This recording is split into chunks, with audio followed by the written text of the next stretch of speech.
Good evening everybody. Sanibonani. Ninjani? Niyaphila?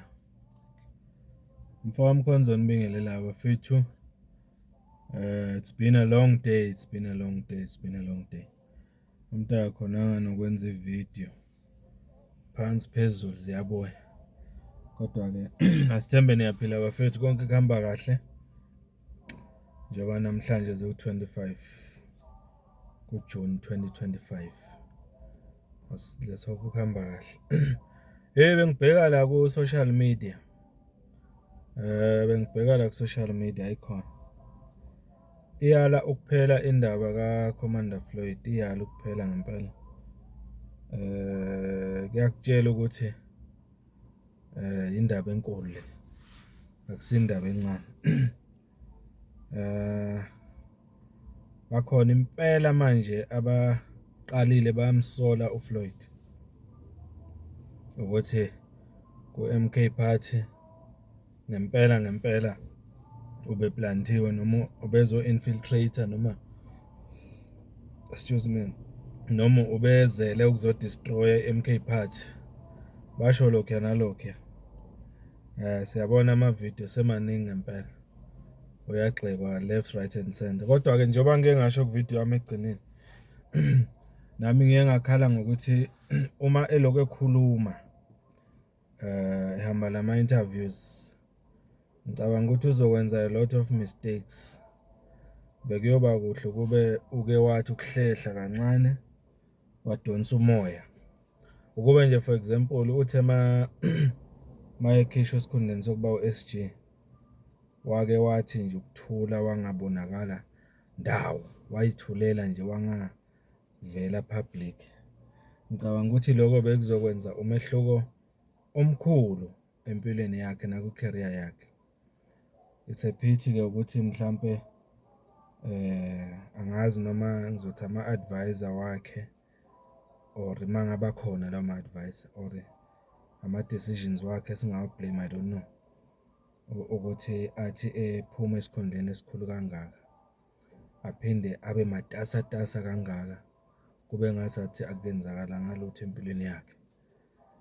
Because nami into engikhala ngayo kakhulu nje ile ukuthi he's been going through a lot lately.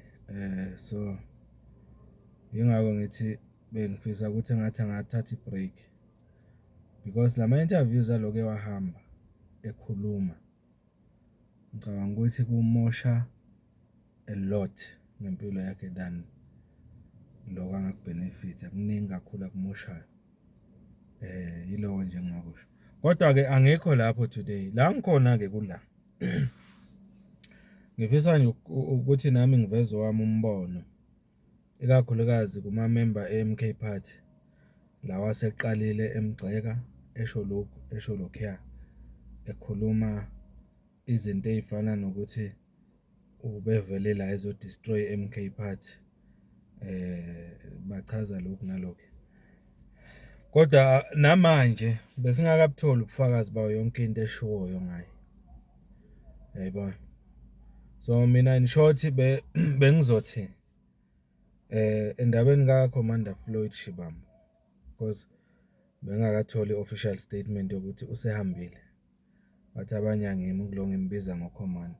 Cha ngizombiza nje impela until MK Party isitshela otherwise ngaye.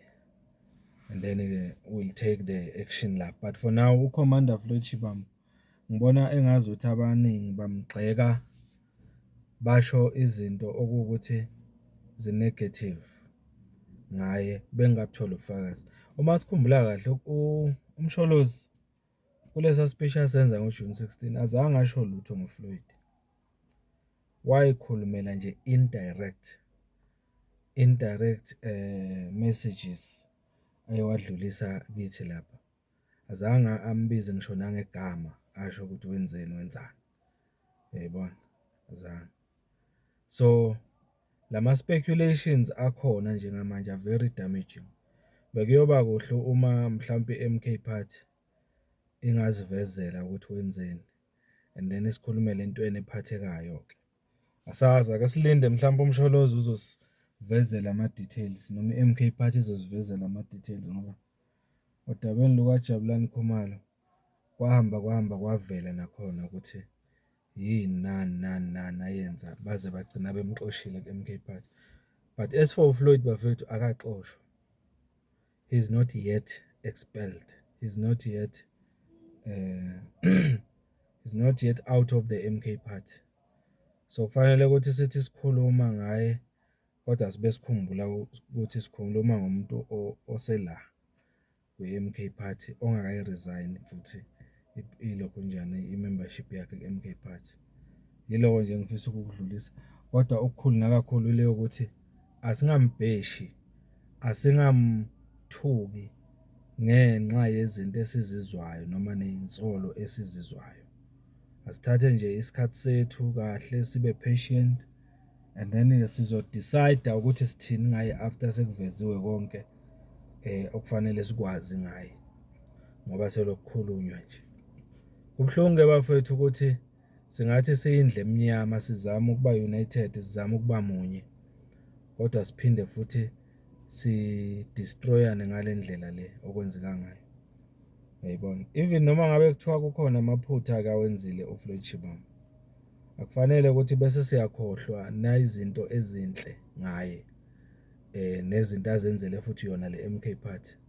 Singazibala izinto azenzele MK Party esikhona sizibonile.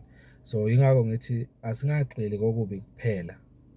Asibuke konke ngaye sibe holistic uma simbheka, singabi narrow minded ngoba lokho kuyokwenza ukuthi silahlekelwe i-understanding yokuthi ubani esikhuluma ngayo. Uyayibona? Asingakhulumi ngokubi kuphela, sikhulume nangokuhle akwenzile. Uyayibona? Akusho ukuthi mangabe kukhona izinto azenzile ku-MK Party noma izinto ezimbi asolwa ngazo ukuthi iqiniso lokho sekusho ukuthi kufanele simdestroy, cha. Futhi kusafuna ukuthi simhloniphe nje, singambizi nanganoma yini ngoba kunalo mkhubo khona eSouth Africa ukuthi uma ngabe umuntu ngisho emdala, uma ngabe kunezinto ezithile ezikhulunywa ngabe ebizwa nje nganoma yini ngisho nangabantu abasha. Asiqhubekeni bafethu sibeka phambili i-respect. Silingisa nje nomsholozi. Umsholozi akathi ngokuthi umuntu wenzeni bese uyamthuka. Uma nje ungake ungikhombise la ke wathuka khona uJabulani Khumalo, la kambiza khona ngamagama abonisa ukumdestroy and everything, na akukho. Lethu umsholozi nje abeveza izinto ezithile ngoJabulani Khumalo ezazimxaka naye zimmangaza ukuthi ubani kanti. Uyabona? But azange amthuka, azange asho lokho nalokho, azange yakhuluma izinto ezihlasimlisa umzimba. Yiloko nami engicabanga ukuthi kufanele sikwenze ke namhlanje endaweni kaCommander Floyd Shivambu. Mina kule insolo lezi asolwa ngazo ko social media and everything, angisho ukuthi akazenza ngale zinto ezishoyo, cha. Ngoba abanye bazothi hayi uthatha iside wena, kusho ukuthi uyamlandela and all. Cha, ngilandela MK Party, ngilandela MK Party. Wonke umuntu osazibiza ngemember ye-MK Party futhi ongaxoshwanga ku-MK Party ngizobe ngilo ngimhlonipha nje kuyoze kube sekugcineni. Angeke ngikhulume noma kanjani up until kuba ne-decision enziwayo. Nakhona futhi esephumile ku-MK Party noma exoshiwe ngizoqhubeka ngimhlonipha nedi sengikhuluma izinto ezithile okufanele sizixwaye ngaleyo muntu. Uma kuwukuthi sivezelwe kodwa ukuthi yini ngempela le okufuna siyixwaye ngayo. Ngiyakhala kakhulu makhomanda wami, ngiyakhala kakhulu ma-MK amahle ngendlela esesikhuluma ngayo ngoCommander Floyd Shivambu. Asikhulume sibuye nganeno, sikhumbule ukuthi ungumuntu unemizwa, umuntu omnyama futhi wakithi eSouth Africa. Futhi kunezinto azenzile ku-MK Party ezinhle, akusiyo ezimbi kuphela lezi enicabanga ukuthi uzenzile kuphela. Asifocuse ikakhulukazi kulezi ezinhle. Noma ngabe uyamuva out of MK Party, kuyofuna kube nendlela ukuthi sibe grateful ngezinto ezithile azenzile. Akhona ama-structures njengamanje.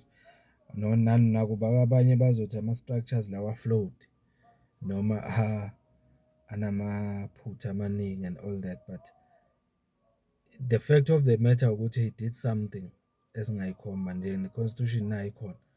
He contributed a lot kule document. Yebo isenga-amendwa lapha nalapha uma kuwukuthi kunesidingo, but usifakile isandla, at least i-direction ikhona njengamanje. Ukuba khona kwakhe ley'nyanga abekunazo ku-MK Party as-SG ikakhulukazi, siyawubona umehluko.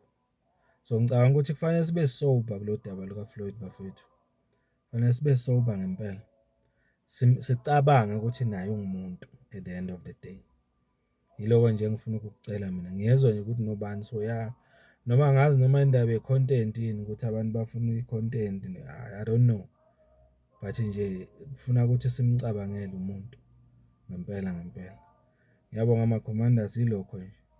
Ngeke ngithathe leli thuba-ke ekugcineni ngibonge nabo bonke-ke abalokhu besubscribe, befollowa futhi naku-TikTok. Ngiyanibonga kakhulu. Qhubekani nenza kanjalo sikhulise lama-channel awu-2 ku-YouTube naku-TikTok. Umfoka Mkhonza TV and podcast la ku-YouTube. Umfoka Mkhonza ngale ku-TikTok. Asambeni bafethu siyofokhasa ekwakheni izwe lethu. Yilokho engifuna ukusho. Singadestroyani.